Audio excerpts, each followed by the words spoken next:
Good morning. It's a great day in the nation's health IT capital. And you'll hear me say that if not every day, every other day, or several times in a day. It's something that we hold near and dear to our heart, and we say that for several different reasons. It actually started back in 2009. I had a meeting with Dr. Mark Bronstein and Steve Rushing at Georgia Tech, and they had told me that we were the leaders in the nation as it related to health IT. And so the work that they had started, we agreed to go ahead and pick that up and continue the investigation. And sure enough, as of last year at this time, we had 130 companies that we had uncovered and had interviewed and got data from them and tried to understand their business model and everything and anything we could learn about them. And this time, just a couple days ago actually, we crossed over the 200 company mark.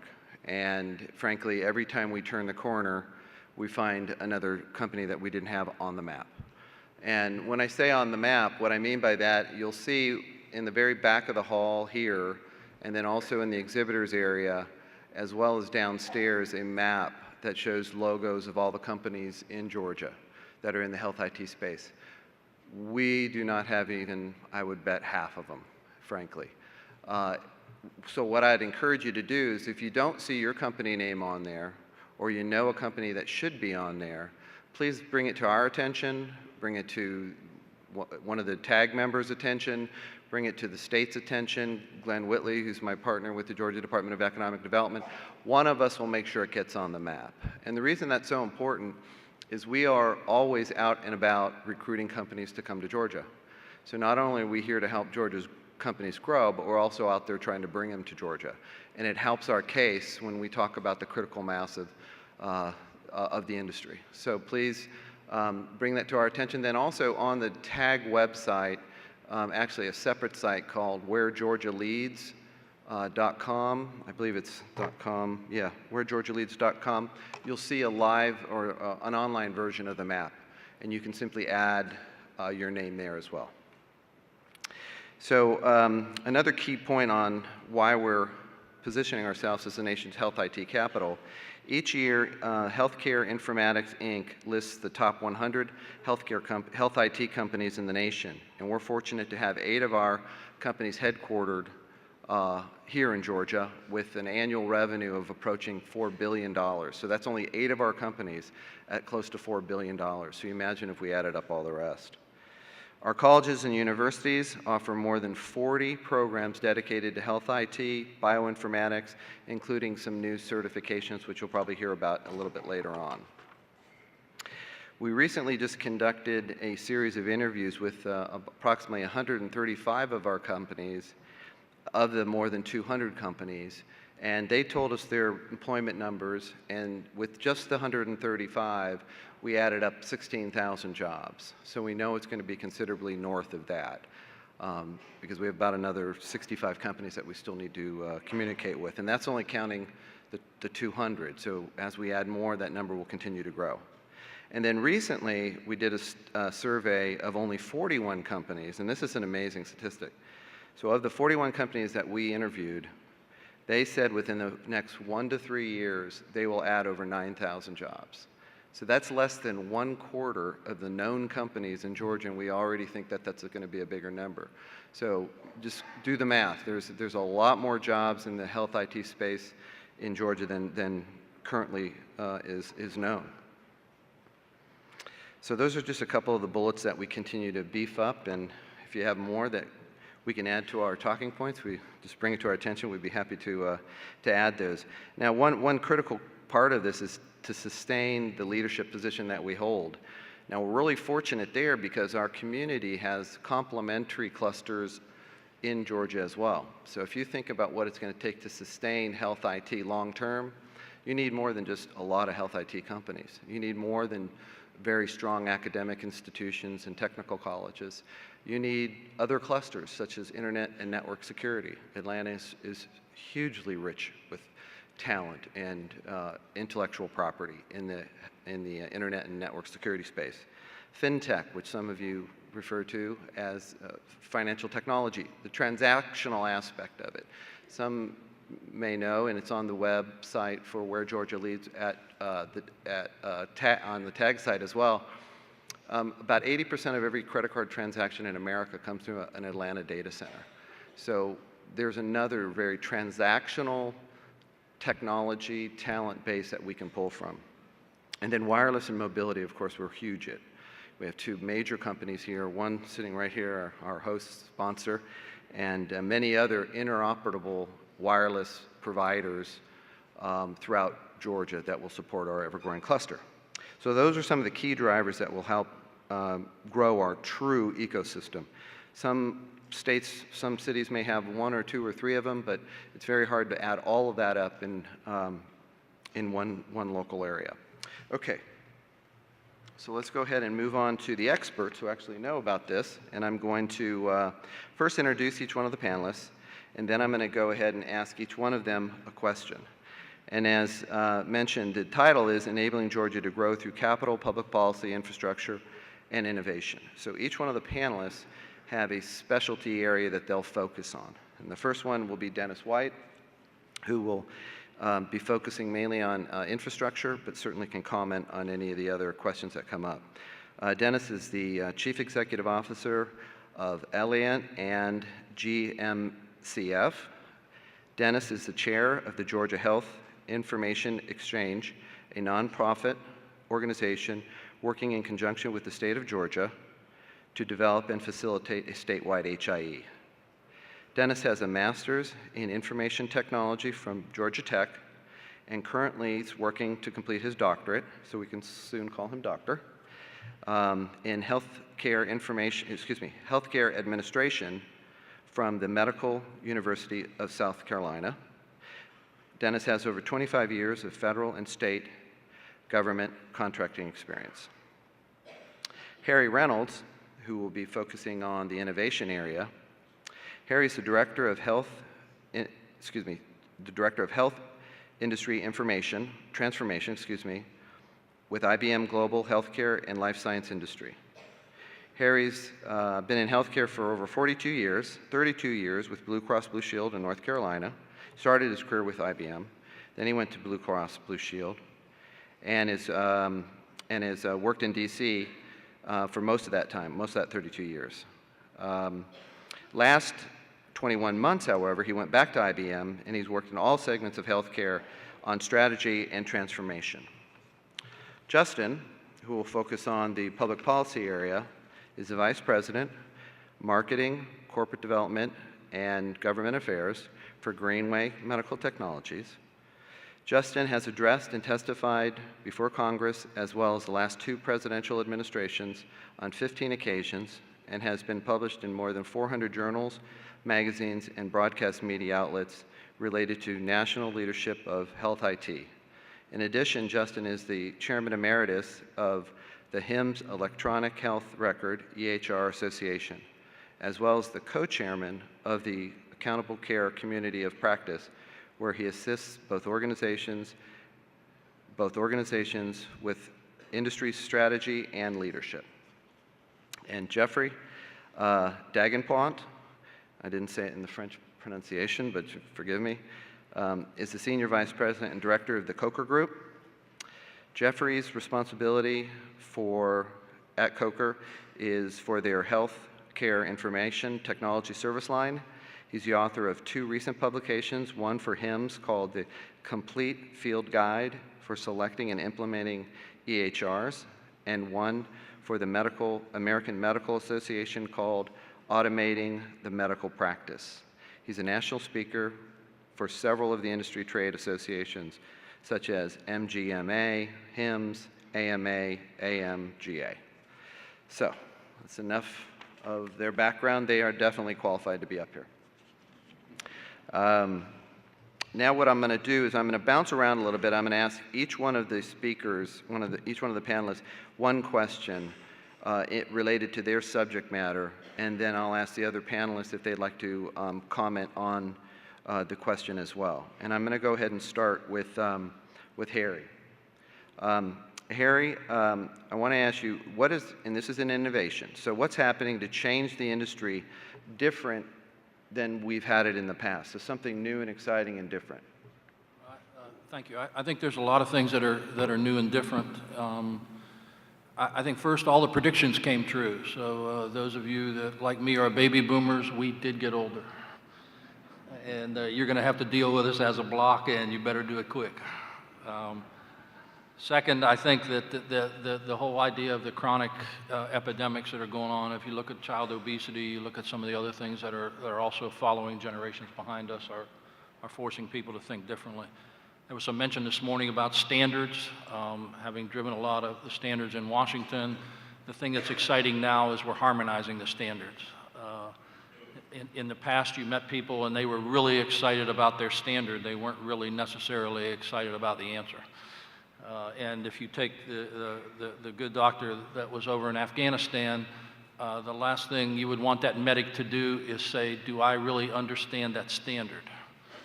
When they're sitting over somebody that's just been critically ill. So the point is, you know, this idea of the common good, this idea of what are the things that are out there for the common good, and then where do we compete is I think, changing quite a bit.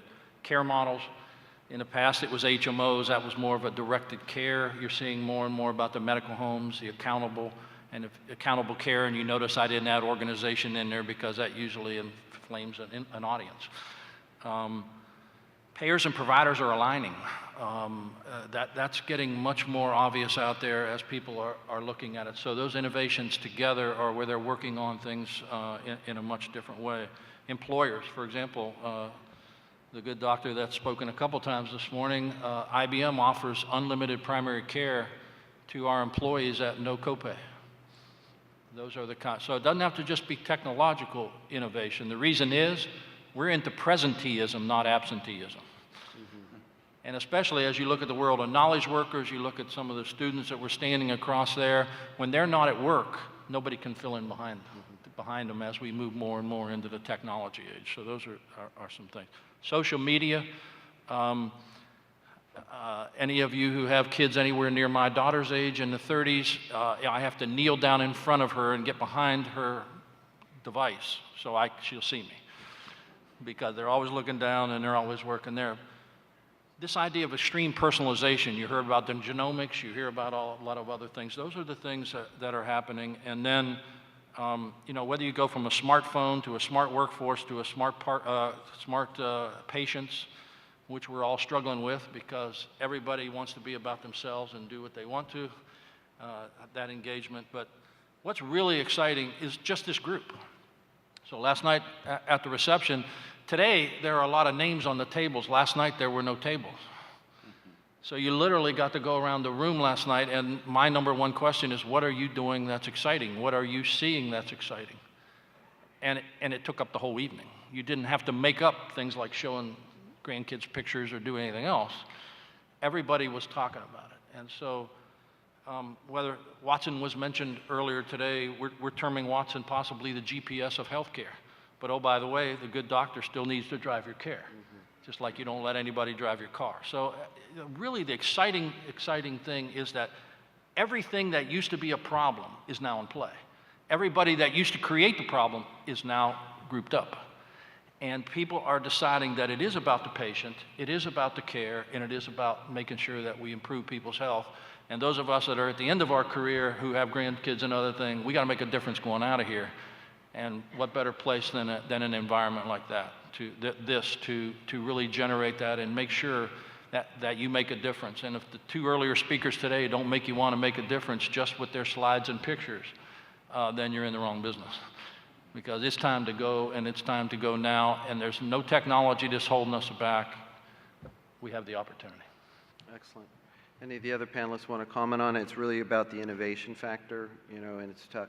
You know, one of the things I wanted to follow up with is, you know, we hear about so many different types of technology and so many different innovations, and, you know, it can be extremely exhaustive trying to read through everything. If you were to think of the one innovation that will change the game or is going to change the game, and it doesn't have to be so technologically advanced, it may be just something simple enough that a patient could understand. And I think that's where the real innovation is going to occur, is when someone will give of themselves time, energy, effort, and make it easier for the healthcare provider to treat that patient, that is a huge game changer. So if I can maybe get each one of the panelists or whoever would like to comment on a game-changing technology that they see, either that's in play today or will be in play in the next couple of years.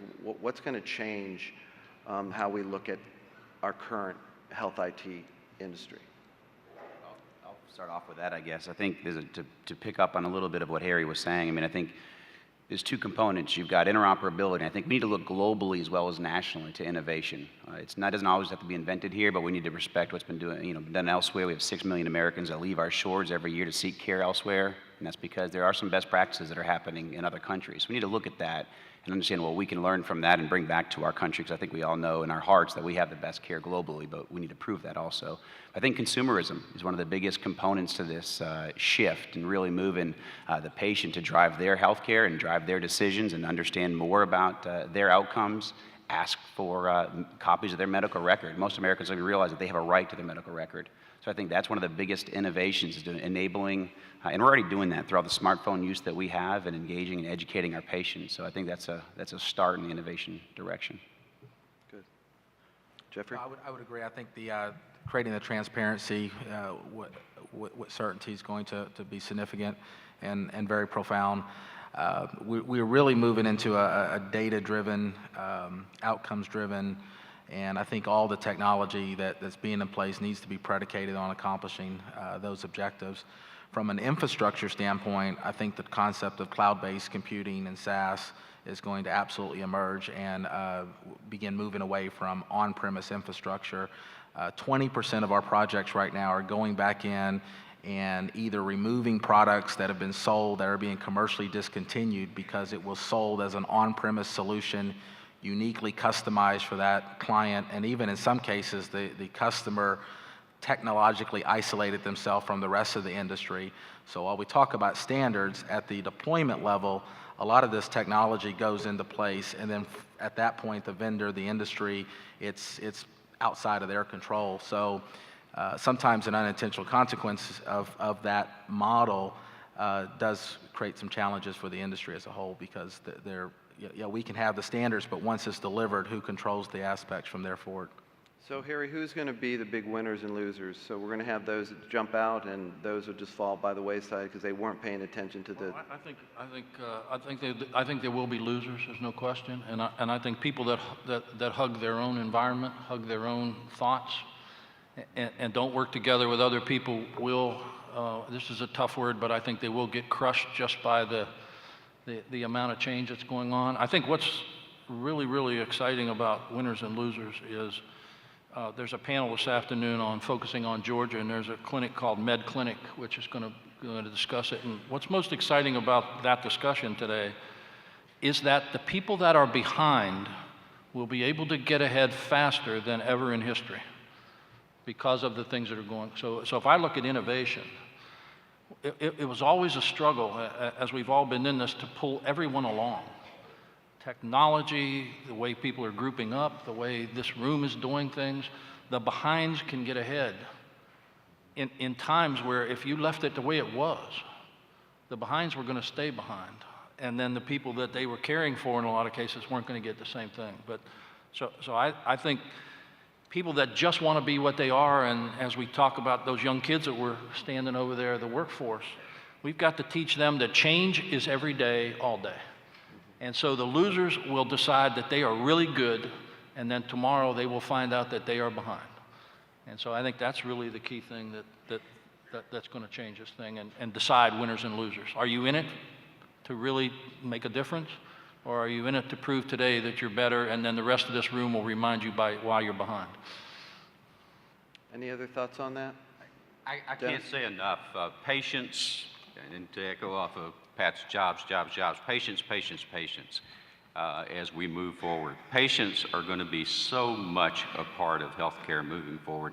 And I think we say patience, but we still work around technology and providers, and we're not really focusing on the patient. I mean, 20 years ago, the IOM identified electronic health records as something that we should do for patient care. That was 20 years ago. So we're still talking about technology and implementing technology today, but the patient involvement in that technology and in their health care is going to be one of the big things. I'll tell you another thing that's moving today, and it's from CMS, is more involvement of boards for hospitals and providers of care. The board involvement is going to get more quality improvement into the aspects of care too. As we start to pay for quality and the boards are involved, that's going to be another thing that moves forward, and we're going to have better quality of health care.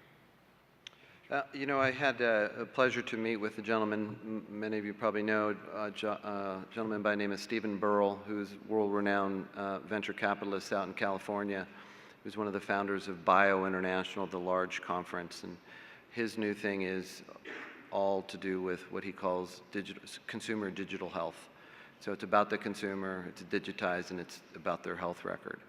And so a lot of what we're seeing in an investment way focuses on kind of that premise. It's, you have the old investments adage that, I'd rather invest in a B technology and an A management team.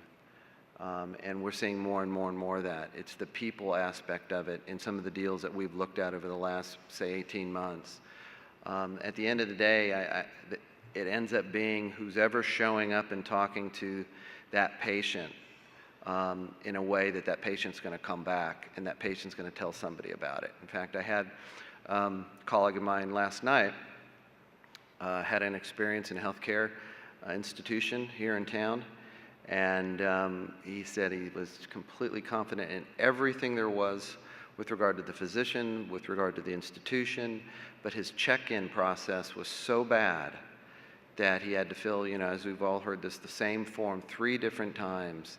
He was so frustrated that by the time he got to the, well-caring physician and health care providers, he was just frustrated. So the experience wasn't what it could have been.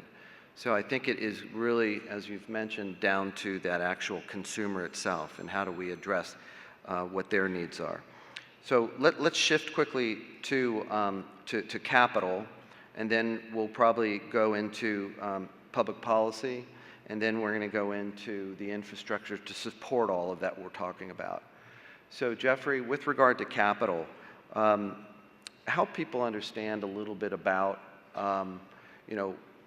what we need as young entrepreneurs, as companies that are looking to grow and expand, for institutions that are looking to deploy new technologies. What does that industry look like? Is it growing? Is it flat? Where's the money coming from? You're sitting next to a company that's growing rather quickly. So give us your just kind of cliff notes on that, and then I'll dig down a little deeper.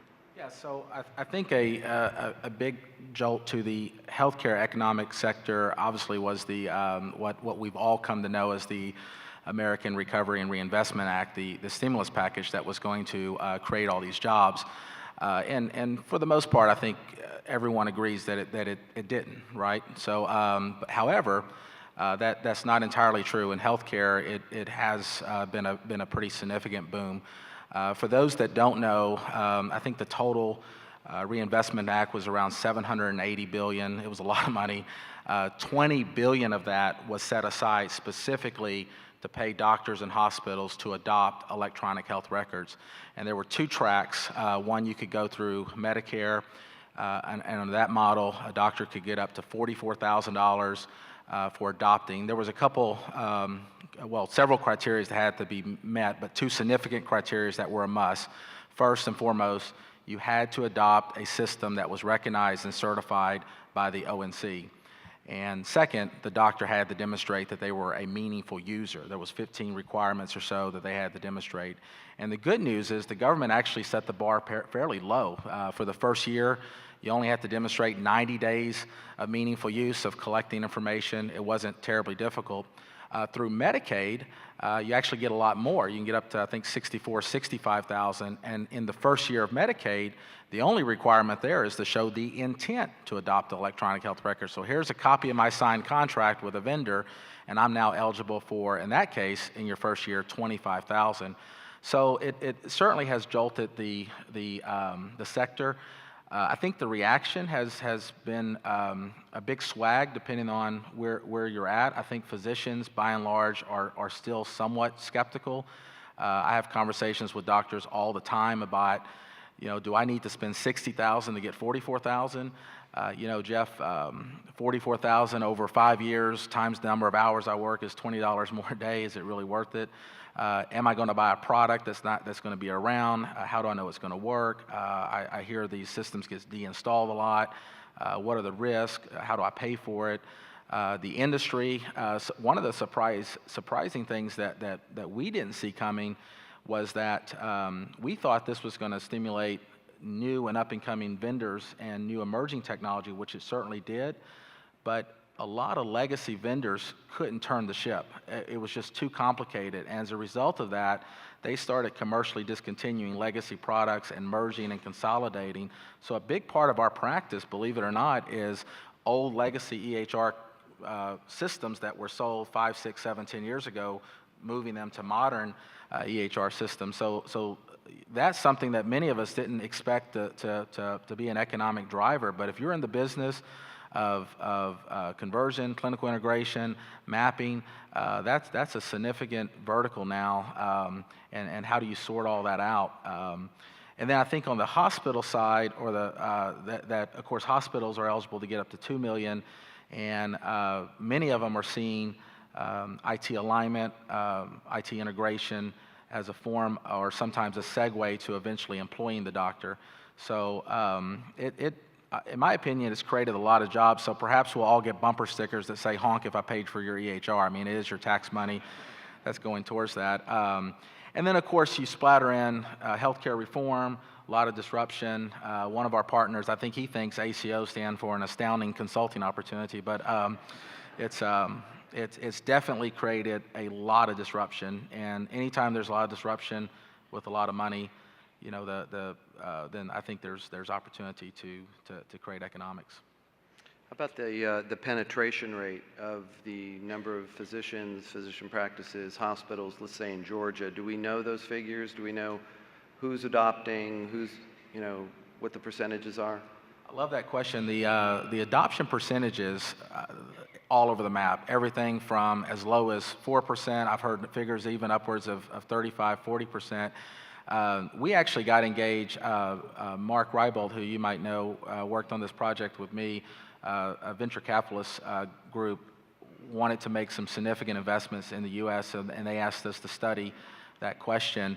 And we actually thought we had the inside track and we were going to nail it because we have a very good relationship with the AMA, so we could identify exactly who would be likely using EHRs. So in 2007, there was over 900,000 total physicians in the U.S. So Mark and I went through the data, we subtracted out anesthesiologists, radiologists, those that wouldn't use the traditional EHR. The second thing that we had going for us is we knew the vendors very well. And so we went to all the major vendors and asked them to report systems sold. And we got about halfway through our analysis, and the vendors had somehow miraculously reported more systems sold than we have physicians available to use them. And so, so the critical mistake that we made in that analysis, we asked how many systems sold, not how many systems actually got adopted and implemented at the point of care. And the CDC actually did a very similar study, and they concluded almost 40% of doctors had an EHR, but then they went back and redid the study and said, those of you who say you have an EHR, how many actually are using one that's certified based on the standards that we know today? It's integrated, you're writing a prescription with it, and oh doctor, by the way, do you actually use it at the point of care with your patient? When the question was rephrased that way, the adoption percentage went down to 4%. So I think there's a swag somewhere between 4 and maybe 40. I think there's a lot of people who have purchased systems that are not going to ultimately qualify or be sustainable. I see a lot of niche vendors out there that apply just to ophthalmology, just to cardiology. They have no focus whatsoever on the bigger picture. They are, in some ways, a little bit predatory because they're appealing to, you must have these features and functions, and sometimes the doctor doesn't understand that it's much bigger than going with the two guys in a truck vendor type. Not that every vendor doesn't get their start somewhere. I do think there's a lot of misleading solutions in the market that are not advancing the ball forward. It's actually causing, and unfortunately, doctors do get bit by very bad first experiences, and it makes it very difficult for them to trust technology and have confidence, especially if it hurts their income. 30% of the projects we're working on is actually deinstalling defective EHRs or EHRs that pose prolonged threats to a provider's productivity. And doctors just won't sustain anything that's going to cost them money. It's just that simple. Not in a productivity-based model. Now, if the economics shifts to pay doctors on outcomes and quality and whatnot, which is where we're going, but today doctors are still paid based on production. And unfortunately, that is a big barrier in getting them to adopt electronic health records. Dennis? I saw the same study of 40% rate that you were talking about there. The survey I saw said over 240,000 physicians were surveyed, and larger practices, of course, have higher adoption. They said that physician practices of 25 or more physicians are 76% adoption rate. I want to get back to something earlier, though. You mentioned the $27 billion that's used to help us get started and get this going. All of you are familiar today with Medicaid, and you're reading the papers today about Medicaid and the lack of funding and, of course, the stimulus funding.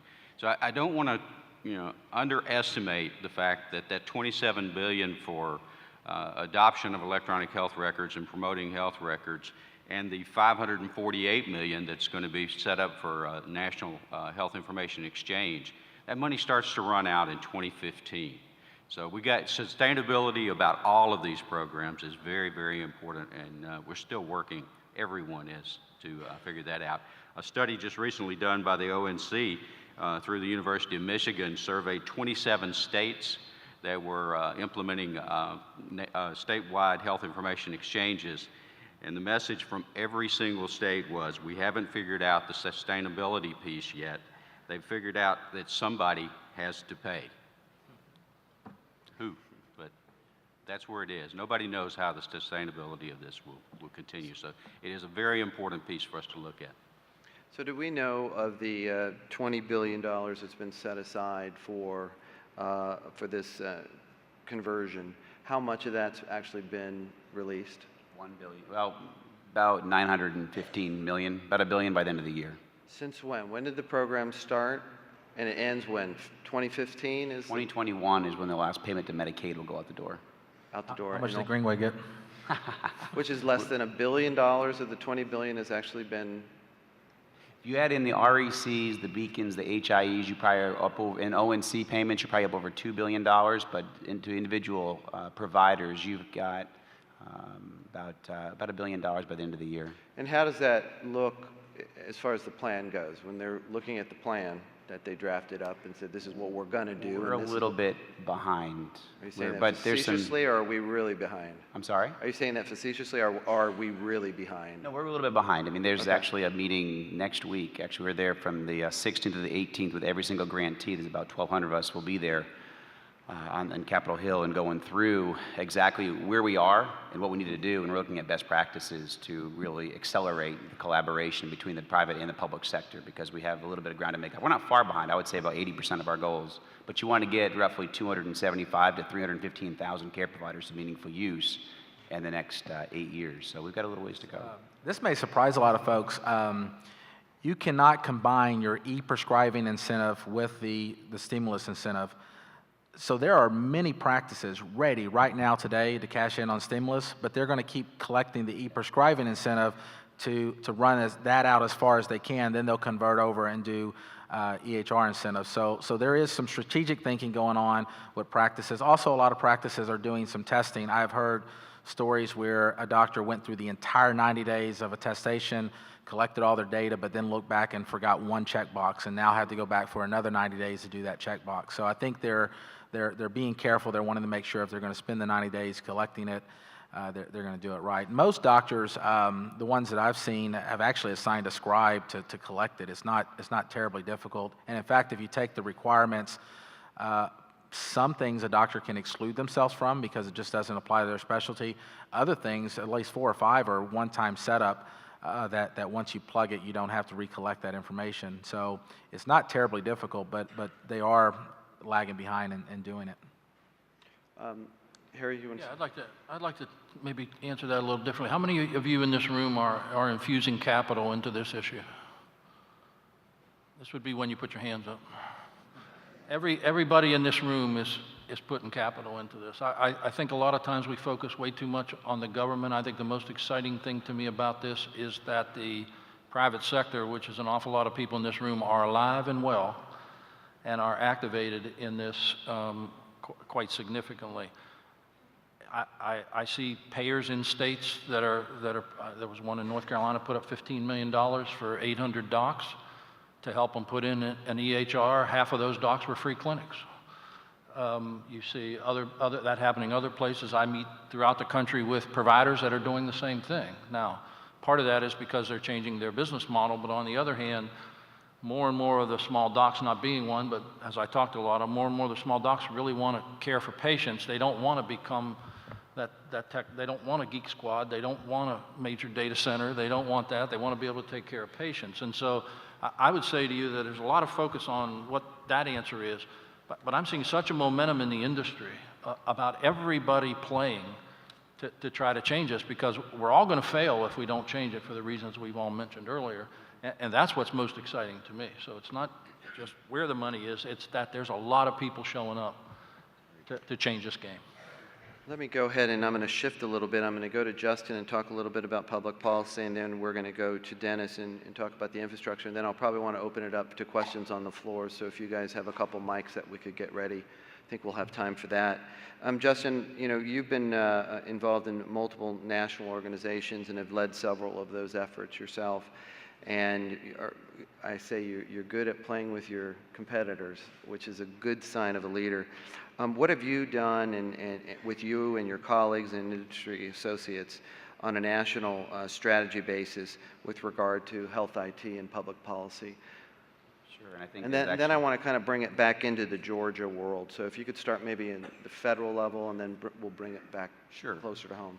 And what we did at the national level is fairly robust. I don't think we need to do what I'm about to lay out at the national level. We need to do it here locally, but there's certainly some best practices that we can bring here locally. But basically, back in the 90s, a lot of us worked together. And so in 2004, when we saw this framework for strategic action from Bush and Tommy Thompson, we really said, and we knew there's some rumblings on the Hill around public policy and as it relates to health IT, but there's several of us, again, that had been friends for already 10 years at that time, and we said we need to begin educating them a little bit more. We like the framework for sure, but then we realized a lot of decisions are about to be made. So we just decided to meet up, have a couple dinners in DC, and then just hit the Hill and just start talking to all of our different senators and our congressional members. And the next thing you know it, they're calling us onto panels, and then we said, all right, well, now we're getting somewhere, and we all started to say actually the same thing, and this is a best practice that we're going to, I think, bring here to Georgia, but we really realized that 90% of what we were saying, we all agreed. All the companies, I think we had at that point about 18 of the leaders in electronic health records and even health IT, and we were all saying the same thing, and even the offices were saying, you guys need to go talk because you're actually all saying the same thing, but we're having 18 individual meetings with you. And we took that to heart, and so we got and actually decided to create our own association. That's where the EHR Association was born from. We brought it onto the auspices of HIMSS because we had a lot of antitrust. We had every major EHR company in America as part of it, and so we had to make sure that we had the antitrust protection. So then we basically just aligned, and then we decided, well, what are our first steps? And we looked at e-prescribing. We got Kerry and Newt Gingrich together to foster a bill on e-prescribing. Then we went to Stark and anti-kickback and really looked at what are the incentives we can create. There's no horizon of any billions of dollars being injected into the system, but we said, what can we do away with on the regulation side to really open up the proliferation of technology and the purchasing of technology, and that was relaxing Stark and allowing hospitals to invest in technology. And so we passed that in 2005. And then we worked actually, and then we really flanked out. We all took kind of different components. I actually went and worked with the National Governors Association and then all 50 state governors on privacy policies to create a floor, because part of the issues, and we still deal with this, interoperability. You can't share data sometimes between states, which, we obviously all travel and we work between states. And so we had to begin a framework for that and then pass policies with all the National Association of Attorney Generals to get these privacy policies passed. And then we moved on to meaningful use. And we knew that there was an opportunity. We all had put ourselves forward to be subject matter experts to the presidential campaigns. And we worked back then with Romney and McCain, Clinton, Obama, and Gingrich, actually, at the time. And then obviously President Obama won, and then he pulled several of us into his transition team and said, hey, there's a real opportunity to get, this investment through. He believed in health IT from the beginning. And we were all skeptical, but we invested the time because to get, $20 billion, and the truth of the matter is there's actually no cap. The way we wrote the regulation is every single care provider and eligible professional and eligible hospital that achieves meaningful use can get the money, or will get the money. And that could go as high as $45 billion. Right now, you heard Dennis say $27 billion. That's actually the number that I use is $27 billion because we think it's going to be a little bit higher than the $19 billion that is actually in the regulation. Technically, it's $19.2 billion, but I think it could certainly go higher than that as we move through. But then it didn't stop there. We got meaningful use through, and which was a great, significant boost. But then now you've got patient-centered medical home, you've got accountable care. I think these, pulling all this together and really navigating our community through this is critically important. So bringing it to the state of Georgia, I think it's vitally important that, and we're actually going to create this, here shortly, but bring together a group of leaders in the state that have policy experience at the local level, at the state level, and understand what do we need to look out for here in Georgia. What are there's an e-prescribing regulation that came up last year that scared me a little bit, and so we have to engage that. And also, there's 19 states that have taken up accountable care regulation, and we need to figure out what can we do in Georgia to open up to really make sure that we're creating communities of the future and that we're not being held back by a regulation. And I think we're going to create a board here shortly that will do that.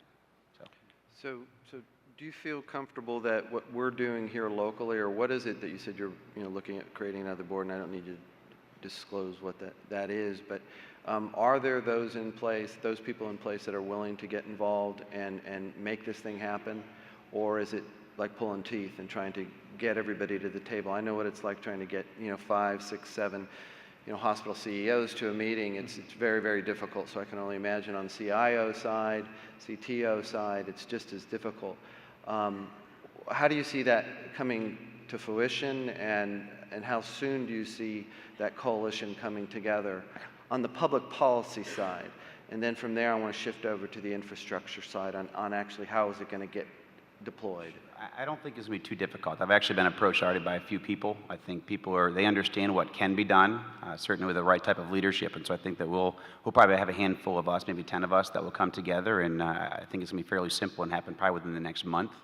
Because we have to start planning. The legislative session here in Georgia will kick off in January, and we need to have our platform together by December for sure. So I see it coming together in the next month. I don't think it's going to be very difficult, but I think people understand that you've got to make sure that you have the right platform to enable Georgia to lead.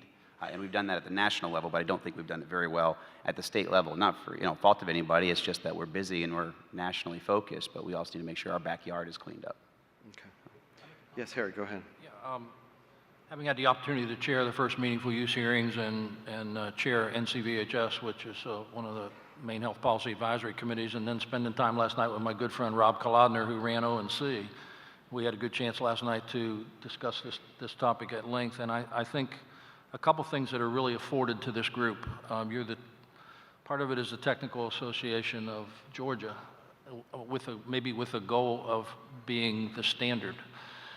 Maybe with a goal of driving the standard for the industry, because again, both Rob and I, having run plenty of hearings, when people came in grouped up and our committee passed the regs for e-prescribing, and I asked the question, how many of you in the industry really agree with this testimony? And they all stood up. We didn't need a lot more input because the industry had decided that they agreed with that e-prescribing standard. So as I say to you, every time you stand up for Georgia, you've got a lot of people in this room that go far more horizontal than Georgia. And this is grouped up better than any state I've seen going around the country. And if you can extrapolate that, then why isn't Georgia the standard? I mean, so those are some things I would recommend to you to go ahead. And since you've got all the right people and you are the capital, and I continue to hear that, go for it. I mean, nobody else is doing it. Free space, and that's how you become successful, free space. I think we have to be careful. There's oftentimes a fine line between policy and over-regulating. I know that policies are oftentimes done with good intentions. I know there are some that are pushing for FDA-like regulations, which I think will actually slow down a lot of the innovation and hurt a lot of the small companies in Georgia. A lot of the vendors will tell you, if they're honest with you, that this ONC certification is just marketing. I mean, they just have to do it because no one would touch their product if they don't do it. So the game they play, they throw development dollars at it, they make the clicks, we're certified, and they get on the list. But certified doesn't always equal good system or the system that's actually going to work for the doctor. So I think sometimes there's a little bit of confusion as to what does that really mean. It's upwards of, I think, Justin can probably tell the exact number, but it's 30 to 40,000 just to get one of these certifying bodies to look at your product. And if you fail, I think you go back through it and do it all over again. So, and by the way, these standards are changing every year. They're getting more complicated every year, and we need them. I'm not against them. I'm just saying that I think that over-regulating in a time when we're trying to innovate, I've always been a big fan of open source and transparency and allowing some of that innovation to occur. So. Dennis, yeah. Point on that? I read something the other day from Cigna too that said the average patient, this goes to the interoperability piece, the average patient, you and I, have about 200 documents in our healthcare record in 19 different places. So to put a little perspective on the complexity of interoperability. Say that number again. 200 documents in 19 different places, the average patient.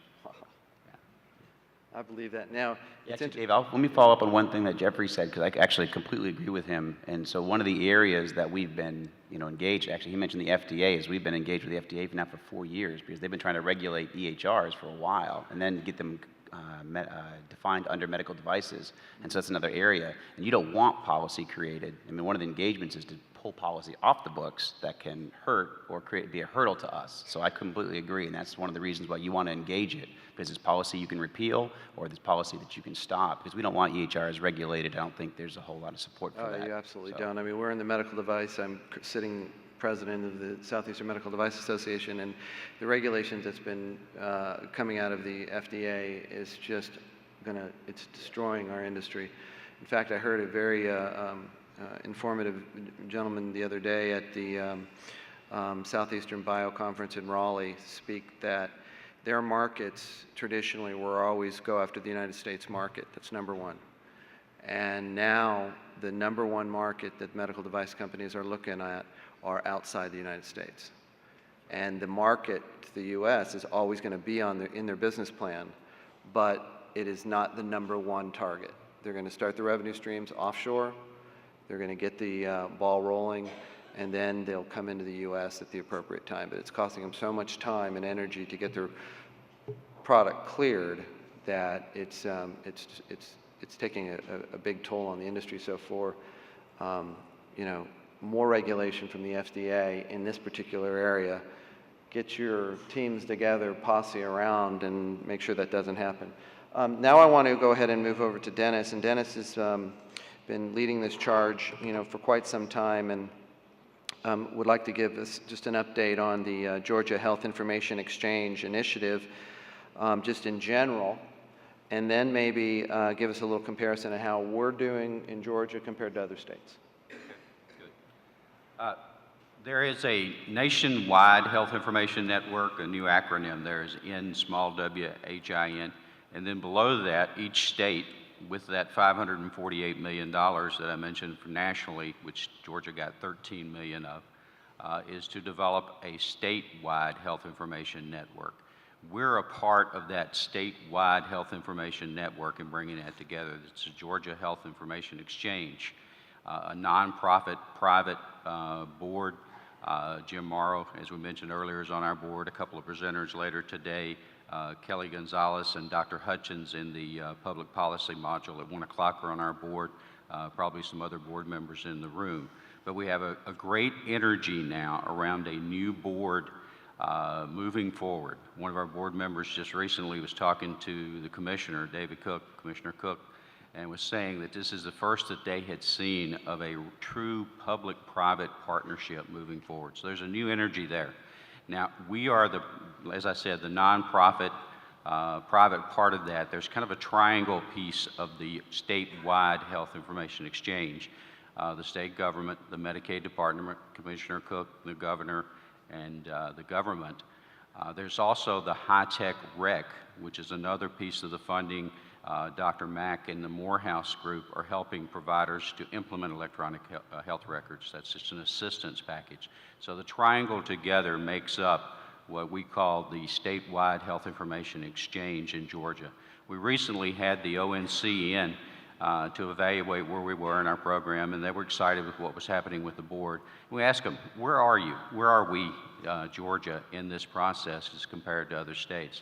And they told us we were somewhere in the middle of the pack, but they really liked what we were doing and we were moving up. And they also said that many of the states that we see out there that are promoting what they're doing aren't really real in what they're doing. There's a lot of reporting and upplay in some of the states there. So we're doing a good job. We've got a renewed energy, a great board that is just diverse in geography, diverse in industry, representing patients, providers, and payers all over the state of Georgia, and we're trying to make a difference.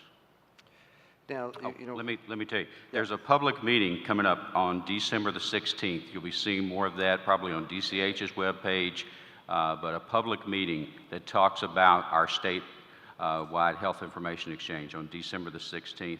And let me give our timeline here too. We plan to have Direct, which is one of the pieces, Direct and Connect, ready to operate here in Georgia by early second quarter of 2012. So that means that providers could actually be registered and do secured messaging to meet some of the early stages of meaningful use. okay, we have about 10 minutes left. One I know question a lot of the vendors in the room want to know, and this I'm gonna put you on the spot, this wasn't one of your questions, is when do you think it will be, in what time frame will there be the guidance and the vendors can submit their bids to sell their services, products and services to the state? When do you think that you'll be ready for that? I don't know what to say with that, David. I don't want to get too far into that. It's in the works right now. There's been an RFI out just recently. I think most of you have seen that. There was an RFI for services to get us to that first level and even to get us beyond that to the second level. But there are RFPs, RFQs pending out there. So I would be looking at the state's webpage. The state will be doing those. So I would be, as a vendor, watching the state procurement website very closely. So it's in the process? Yes. It's already there. Okay, so we've got 9 minutes left, and I do want to leave room for questions.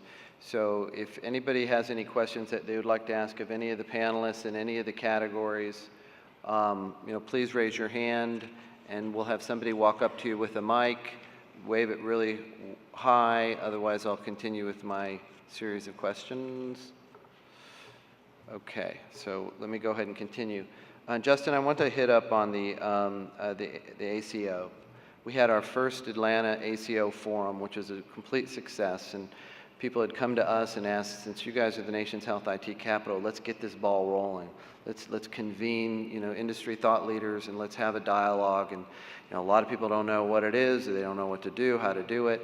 And so let's have an open and warm environment to discuss this matter. And maybe, Justin, if you can give us just a couple thoughts on how that went and where you see the next step going for Atlanta and ACOs as far as the leadership role. Sure, thank you, Dave. And first of all, the ACO forum, I think, was a great success. We had 120 or 130 attendees, and almost 100 were care providers. I think that was the goal. We really wanted to reach out and educate the community, and not just the hospitals, because the hospitals had a lot of great strategies moving forward with accountable care and ACOs specifically, but it's more of getting the primary care doctors and the specialists in the community engaged in this conversation as well. Because when you look at the proposed rule and the final rule, it's all about primary care. And it's about interoperability. It's about sharing of data and care plans, care transitions, and managing the patient in a much more robust way.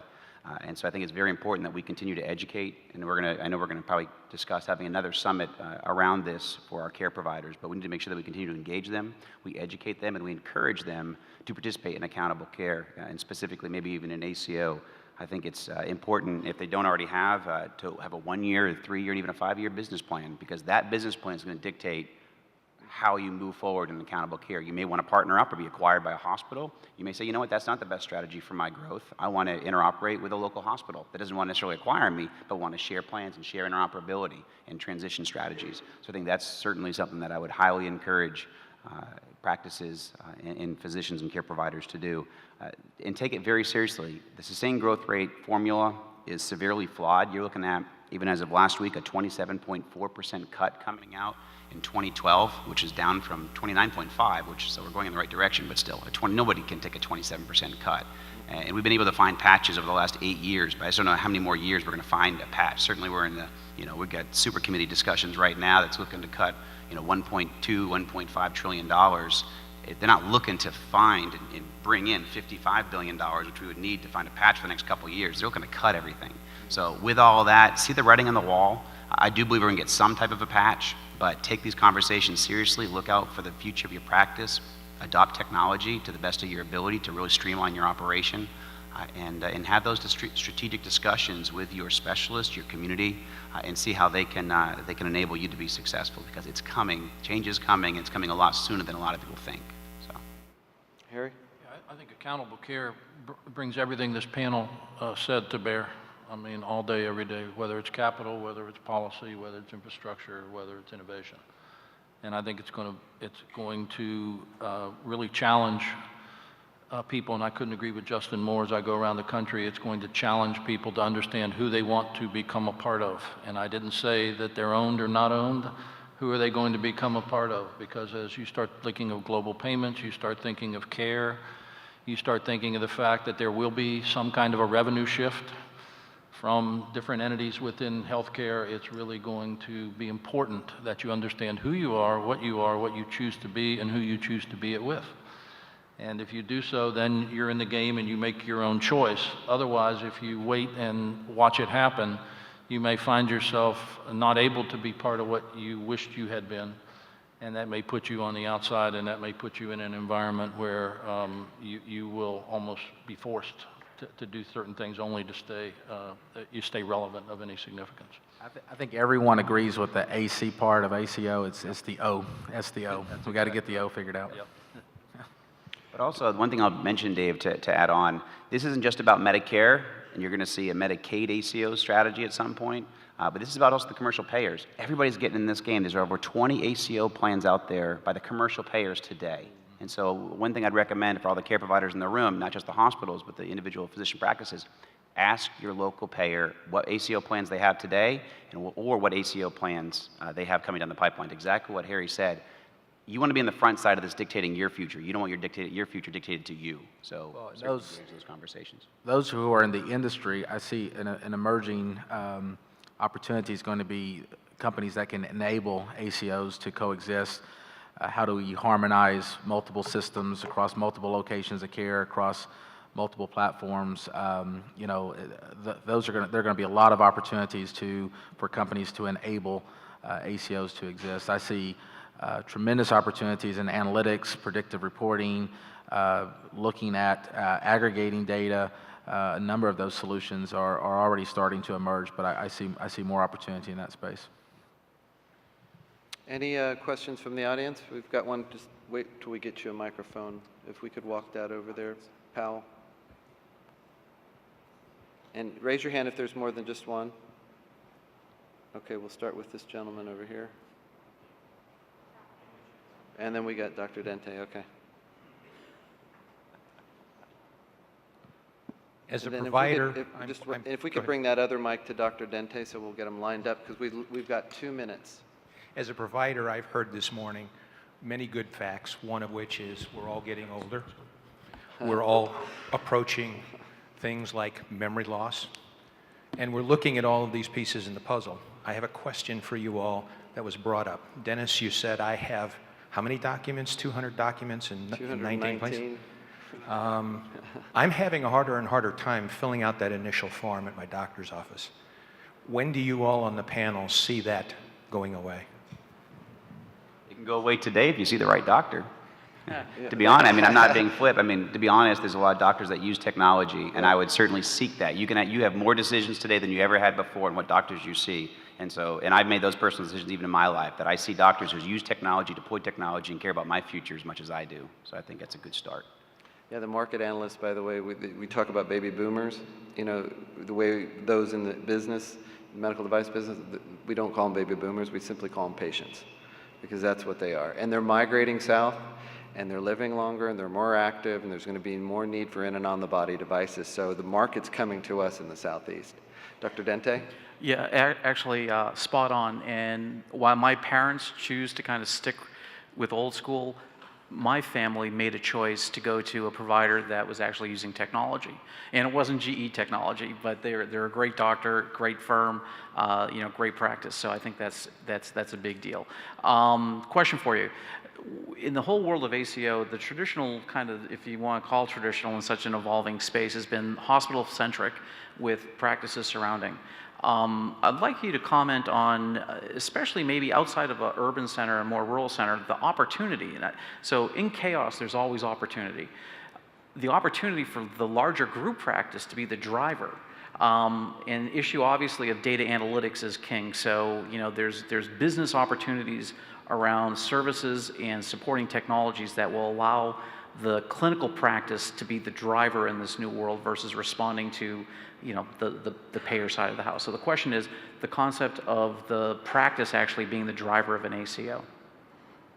I'll take that first, because I'm working with several of those around the country that, and we encourage that, because again, we need to look at that, like you mentioned early on, bending the cost curve. And I think it's critically important that we educate and enable our care providers, specifically the physician practices, to exactly engage these conversations. We have an ACO going up and being created in Austin, Texas, by a primary care group, multi-specialty group, and I think that's a great, you know, it's a great strategy for them, but also I think we need to deploy that in more communities around the country. But also, you'd mentioned the rural communities. That's where interoperability is going to come in. That's the goal and the key for even the HIEs in our communities, because it's not, they don't have a community hospital there. They certainly don't have a large medical center, and they've got a 8-doctor multi-specialty group, or maybe even, they don't even have that. So what we're encouraging people to do is have these conversations, because you may not even have a 15 or 20 doctor group. You may create one under this new umbrella and this new opportunity. And back to opportunity, and Jeffrey mentioned this, I think there's tremendous opportunity for the care providers that choose to research this and take this very seriously, because we all know there's a lot of money in healthcare. There's a lot of money in the future of healthcare. So if you take this seriously and you look for your path, I think you're going to be very well positioned in the future of If you healthcare. can say it in 30 seconds. Yeah. I travel around the country. If you go to the smaller areas, you will be invigorated. We heard a lot of big names here today, the Mayos. You know, I'm telling you, I see the real players. There's some big time exciting stuff going on by names. I could list for you 10. You'd never know it. Watch out. You can be what you want to be. You can group up with who you want to, and the game's on. Great. Thank you very much. Let's thank the panelists.